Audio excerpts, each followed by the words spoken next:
23 मार्च live कैमरों के सामने जो हो गया उसके नतीजे में ये मरा हुआ दुश्मन मजीद मर गया। मारंग लागू के हवाले से उसके डेथ वारंट पर दस्तखत हो गए हैं। और ये जो मारंग लागू का डेथ वारंट है ना, ये सिर्फ एक शख्सियत का डेथ वारंट नहीं है भाई, ये इस पूरे टोले के डेथ वारंट है। मारंग लागू कल नहीं मरी, सारे उन्हें लहके मार रही है। इस वक्त राइट नाउ जो इंकशाफात उसने कर दी है और उस इंकशाफात की रोशनी में जो अब आइंदा होने जा रहा है तो सोच कर ही मैं समझता हूँ कि इनकी रूह कांप जाएगी। वो औरत जो बाप के इंसाफ के लिए बाहर निकलती है, आज ये मारंग लागू से हर बलोची सवाल करे कि तू अपने बाप का नाम क्यों नहीं लेता। मारंग लागू को पता है उसका बाप कोई फ्रीडम फाइटर नहीं था, तो वो एक दहशतगर्द था और बलूचिस्तान के हालात को खराब करने के लिए पेरोल पे था।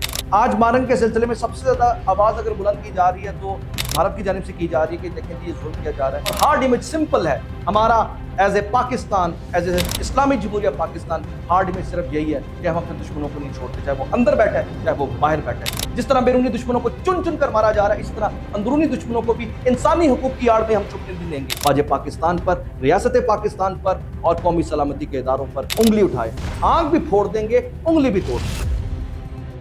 अस्सलाम वालेकुम नाज़रीन, उम्मीद आप लोग खैरियत से होंगे। मैं हूं हसन हाशमी, DNN न्यूज़ में खुशामदीद। आज खास तौर पर आपके सामने जो मैंने हकायक रखने हैं मारंग लागू के हवाले से, उसके डेथ वारंट पर दस्तखत हो गए हैं। और ये जो मारंग लागू का डेथ वारंट है ना, ये सिर्फ एक शख्सियत का डेथ वारंट नहीं है भाई, ये इस पूरे टोले के डेथ वारंट है।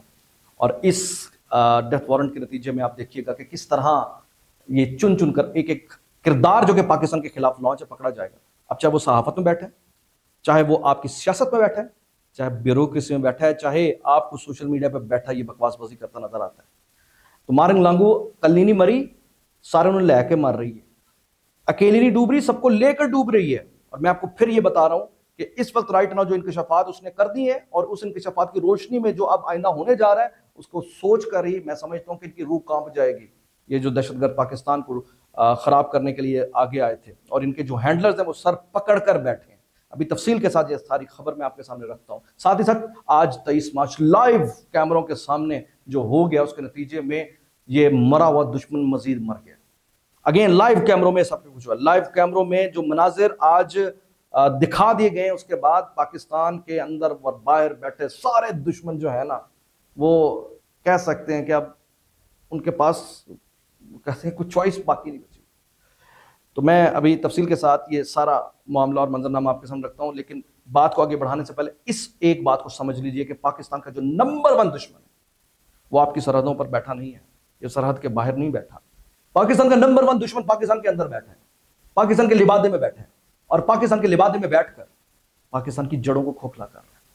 पाकिस्तान का नंबर 1 दुश्मन बैरूनी नहीं, पाकिस्तान का नंबर 1 दुश्मन अंदरूनी है। और पाकिस्तान के इस नंबर 1 दुश्मन ने अंदरूनी तौर पर पाकिस्तान के खिलाफ जो महाज गर्म किया हुआ है अब वो आपके सामने आ चुका है। और इस सिलसिले में मैं आपको ये बताऊं कि आज जिस तरीके से रियासती इदारों को या रियासती इदारों पर सवाल उठाते हुए एक प्रोपेगेंडा किया जा रहा है, उसके नतीजे में ये मजीद एक्सपोज हो गए हैं। आज खास तौर पर मैं आपसे ये कहूँगा कि पाकिस्तान के जो सोशल मीडिया मुख्तलिफ अकाउंट्स हैं, वो सारे जो अकाउंट्स इस वक्त मारंग लागू को लेकर रियासत के खिलाफ बयानियाँ बना रहे हैं और उसकी गिरफ्तारी को लेकर कह रहे हैं कि जनाब ये तो रियासत ने बड़ा जुल्म किया है। तो भाई यहाँ ये बात वाज़ेह हो चुकी है कि बेसिकली मारंग लागू के साथ ये लोग जुड़े हुए हैं। उन्हें पता है कि अगर ये मरेगी तो इनको भी मरना पड़ेगा, इनको भी उस हालात से गुजरना पड़ेगा, उन नताइज को इन्हें भी भुगतना पड़ेगा। और ये बेसिकली हर कोई अपनी अपनी बचा रहा है भाई।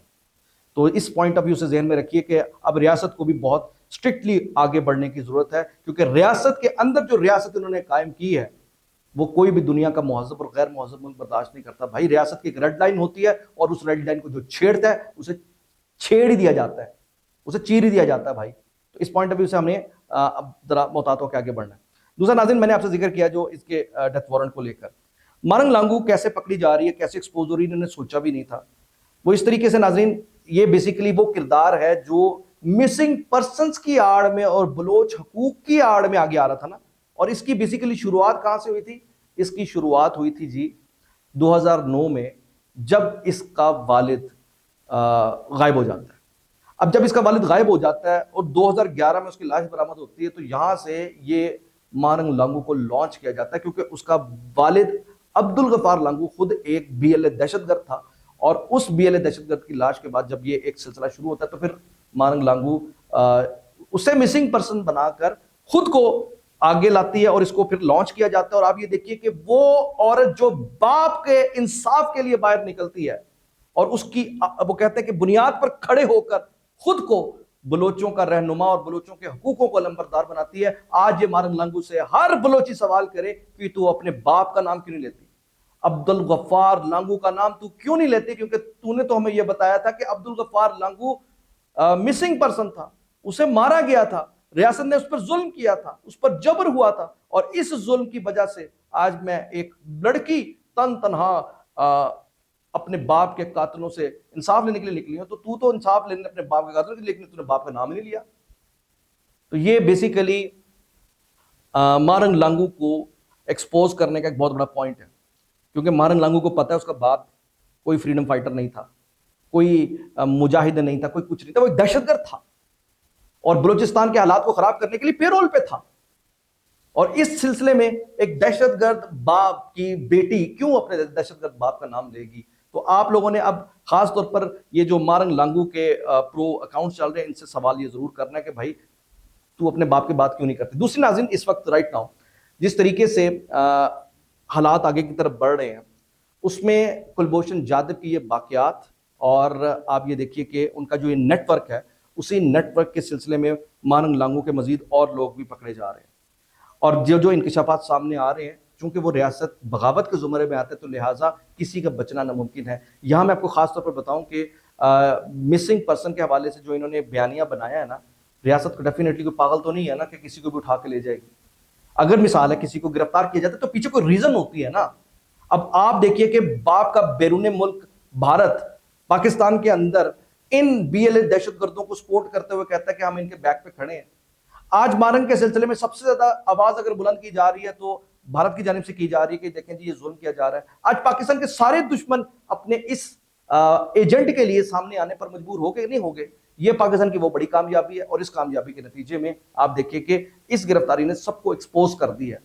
मैंने वंस अगेन कहा, वो किसी भी शोबा जिंदगी से ताल्लुक रखता हो, वो पाकिस्तान के अंदर बैठा हो या पाकिस्तान से बाहर बैठा हो, तो वो बेसिकली एक्सपोज हो गया इस गिरफ्तारी के नतीजे में। सबको अपनी पड़ी पड़ी है कि जनाब ये मेरा नाम भी उगल रही है, ये मेरा नाम भी ले रही है, और इसी वजह से उन्हें और ज्यादा परेशानी हो रही है। तो मैं खासतौर पर यहाँ रियासत से कहना चाहूंगा कि आप पाकिस्तान के अंदरूनी दुश्मन को ठिकाने लगा दें। बैरूनी दुश्मन तो वैसे मरा बैठा है, बैरूनी दुश्मन तो डिपेंडेंट इस वक्त पाकिस्तान के अंदरूनी दुश्मनों पर है।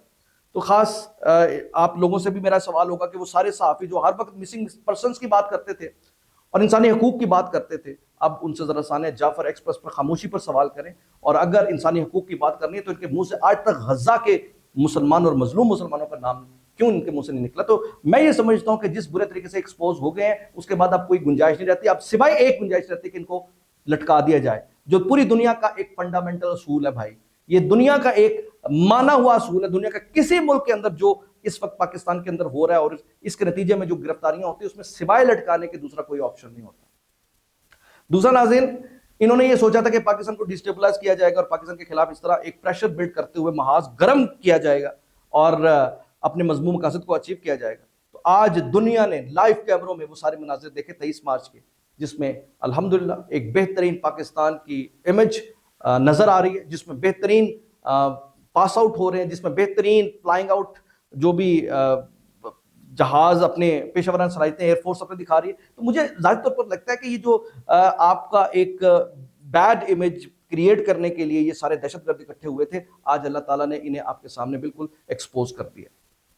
और इसी सिलसिले में मैं आपसे वाज़ेह कर दूं कि आज जब लाइव कैमरे ये दिखा रहे हैं और दूसरी तरफ आप देखें कि ये तूफान बदतमीजी और रियासत के खिलाफ एक धमाचौकड़ी मचाने वाले ये दहशतगर्द हैं। अब हमें दुनिया को जिस तरह अपना ये सॉफ्ट इमेज दिखा रहे हैं, अपना हार्ड इमेज अब हमने दुनिया को दिखाना है। और हार्ड इमेज सिंपल है हमारा, as a Pakistan, as a Islamic Jamhuriya Pakistan, hard image सिर्फ यही है कि हम अपने दुश्मनों को नहीं छोड़ते, चाहे वो अंदर बैठा है चाहे वो बाहर बैठा है। जिस तरह बैरूनी दुश्मनों को चुन चुन कर मारा जा रहा है, इसी तरह अंदरूनी दुश्मनों को भी इंसानी हकूक की आड़ में हम छुपने नहीं देंगे।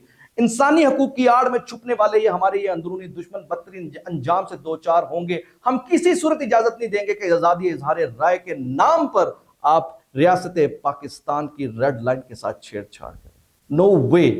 बतौर पाकिस्तानी 25 करोड़ अवाम किसी सूरत इन मुट्ठी भर दहशत गर्दों को के जो कि खा पाकिस्तान की ही लिबादे में हैं और बैरूनी दुश्मन का एजेंडा आगे लेकर बढ़ रहे हैं, हम किसी सूरत इजाज़त नहीं देंगे कि वो अफवाज पाकिस्तान पर, रियासत पाकिस्तान पर और कौमी सलामती के इदारों पर मैली आंख से देखे या उंगली उठाए।